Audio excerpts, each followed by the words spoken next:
আসসালামু আলাইকুম। আজকে আমরা দেখব কোচিং সেন্টারের সবচেয়ে গুরুত্বপূর্ণ বিষয় হচ্ছে ফি কালেকশন করা। এই ফি কালেকশনের ভিতরে যাবেন, যাওয়ার পরে এখানে দেখবেন যে 5টা স্টুডেন্ট দেখাচ্ছে। তো এখানে 2টা বিষয় আছে। আপনি যদি স্টুডেন্টদেরকে মান্থলি পরে পেমেন্টটা নেন, মানে 1 মাস পড়ার পরে পেমেন্ট নেন, তাহলে সেক্ষেত্রে আপনাকে একটু কষ্ট করতে হবে। এখানে আপনি যখনই কোনো স্টুডেন্টকে ভর্তি করাবেন, তখন কিন্তু তার ডিউ 1000 বা যে কোনো মাসে দেখাবে, মানে যে কোনো পরিমাণ দেখাবে ভর্তি করার সঙ্গে সঙ্গে।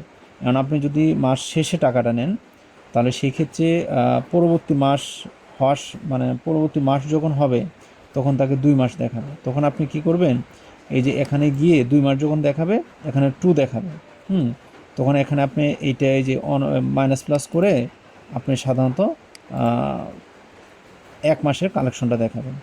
এইভাবে দেখাবেন। যখন এটা 2 বা 1 আসবে, তখন আপনি এখানে প্লাস মাইনাস করে মানে বিষয়টা দেখাবেন।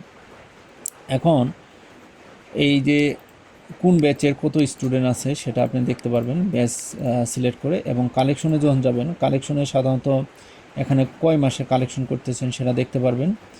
এখানে কনফার্ম মেসেজে ক্লিক করার সাথেই কনফার্ম পেমেন্টে ক্লিক করার সাথে তার কাছে একটা মেসেজ চলে যাবে এবং সেটা কাজ করবে। আমি এখানে একটা পেমেন্ট দেখাই, এই যে পেমেন্ট দেখালাম, তাহলে সেটা ক্লিয়ার। এটা 0 মাস, আমার এখানে 1000 টাকা কালেকশন দেখাচ্ছে। এখানে ফুল পে করছে এই যে একজন, এবং ডিউস আছে, এই ডিউসগুলো এখানে দেখাতে পারবেন। এই বিষয়গুলো সাধারণত ফ্রি কালেকশনগুলোতে দেখাতে পারবেন সুন্দর করে। অ্যামাউন্ট সামারি সুন্দরভাবে দেখতে পারবেন। এই হচ্ছে বিষয়। আর এটা যদি ভুল হয়ে যায়, মনে করেন আপনি এডিট করতে পারেন যে আপনি ভুল লুকের মানে কালেকশন দেখেছেন, তাহলে আপনি কি করবেন, এই যে কালেক্ট যাবেন, যাওয়ার পরে যে এডিট করবেন, এডিট করার পরে আপনি এখানে এটি 0 করে দেবেন।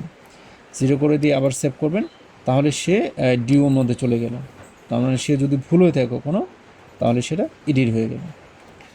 এইটি হচ্ছে সাধারণত কালেকশনের বিষয়। আপনি উপরে সামারি দেখতে পারবেন, ব্যাচ আকারে কালেকশন করতে পারেন, SMS অটোমেটিকভাবে চলে যাবে। এই হচ্ছে সাধারণত আমাদের কালেকশনের সিস্টেম। ধন্যবাদ।